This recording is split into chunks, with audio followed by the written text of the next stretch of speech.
Selamlar. Bu videoda gördüğünüz iki tane tacı yapacağım. Keçe iğneleme tekniği kullandım ve ıslak keçe yöntemiyle bu taçları yaptım. Şimdi nasıl yapıldığına geçelim. Öncelikle tacı kaplamak için grosgrain şeriti diktim ve bunu metal tacıma yerleştirdim.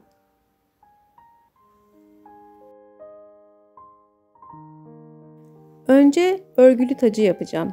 Bunun için yün yumağından yün şeridi kopardım, büktüm. Bu kalınlık yeterli benim için.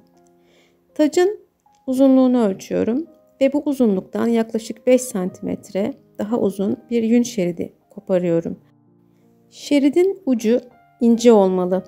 Çünkü ördüğümde uçlar tacın sonuna denk gelecek ve onları grosgrain şeritle kaplamam bu şekilde daha kolay olacak.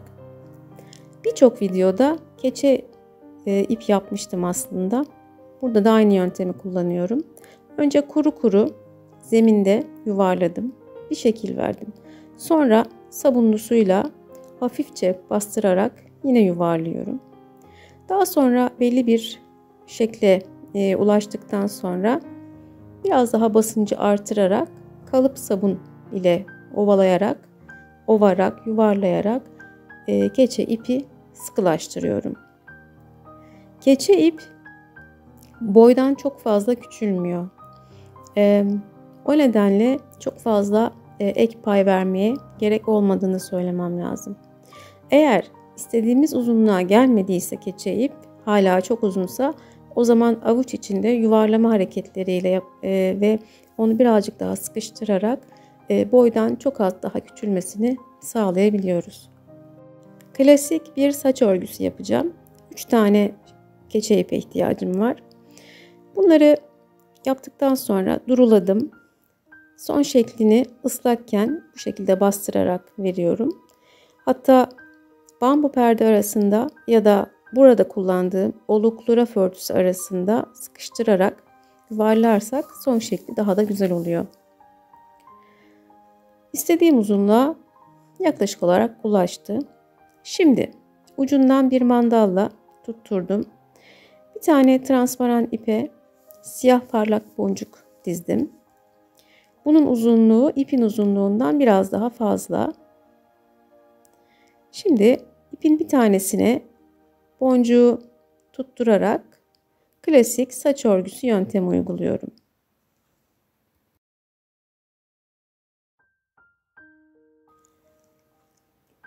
Örgüyü taca yerleştirmek için sıcak silikon kullanıyorum. Sıcak silikon keçeyi çok güzel yapıştırıyor. Gönül rahatlığıyla kullanabiliriz. Tacın uçlarının daha dekoratif görünmesi için grosgrain şeritle kapladığımı da belirtmek isterim. Boncuklar çok yakıştı bence siyah örgü arasına. Umarım seven birine gider. Şimdi gelelim başta nasıl göründüğüne. Siyah bir saçta bence harika görünür. Çok şık oldu. Diğer renkleri de bence çalışılabilir. Umarım beğenmişsinizdir. Yorumlarınızı bekliyorum. Şimdi diğer videoya, diğer tacın yapımına geçiyorum. Keçe topları yapmak için bir tutam yünü kendi etrafında yuvarladım ve keçe iğnesiyle sabitledim. Keçe iğnesiyle kabaca top şekli verdim. Daha sonra su ve sabunla ovarak bunları daha da sıkılaştıracağım. Bu aşamada keçe topun çok yumuşak olduğunu görüyorsunuz.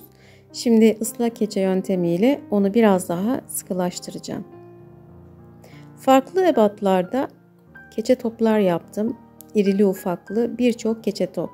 Ve bunları birkaç farklı yöntemle ışıltılı, renkli, sıra dışı keçe toplara dönüştürdüm. Keçe top istediğim sıklığa ulaştı. Yaptığım topları duruladım.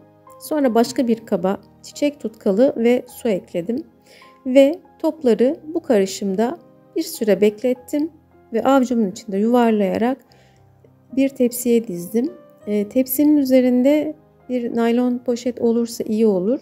Yüzeye yapışmamış olurlar. Çiçek tutkalı kuruduktan sonra herhangi bir iz bırakmıyor. Tamamen şeffaf oluyor. Neden buna ihtiyaç duydum?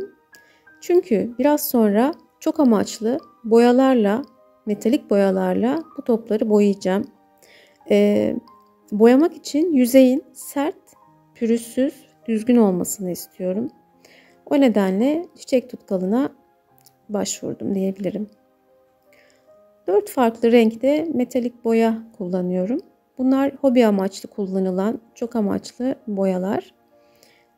Ahşap, polyester ve benzeri yüzeyleri boyamak için kullanılıyorlar. Hatta metal yüzeylerde de kullanılıyor. Bu şekilde boyadıktan sonra açık havada beklettim ve kurudular. Şimdi bunları tacın üzerine yerleştireceğim.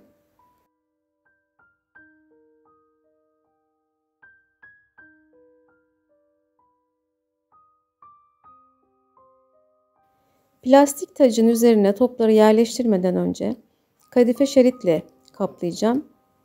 Çünkü bu şekilde hem keçe daha iyi yapışacak hem tacım çok daha güzel görünecek.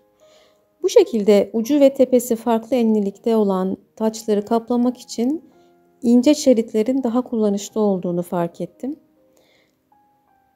Evet, ucunu önce dikey yönde kapladım çok az kurdelayla.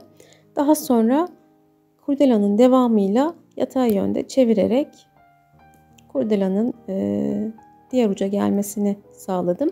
Tamamını kapladım.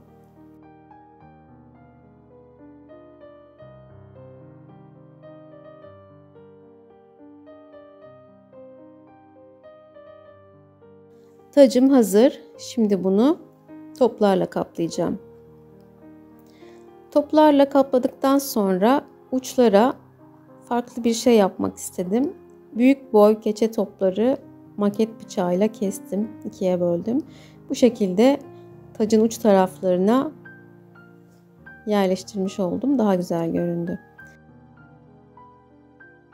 Topları yapıştırırken sıcak silikon kullandığımı söylemeyi unuttum. Onu da söylemek istedim, eklemek istedim. Evet, bitmiş hali bu şekilde. Başta duruşunu görelim. Çok iddialı oldu. Umarım severek kullanacak birine nasip olur. İzlediğiniz için çok teşekkür ediyorum. Desteğinizi, yorumunuzu görmek beni mutlu ediyor. Görüşmek üzere.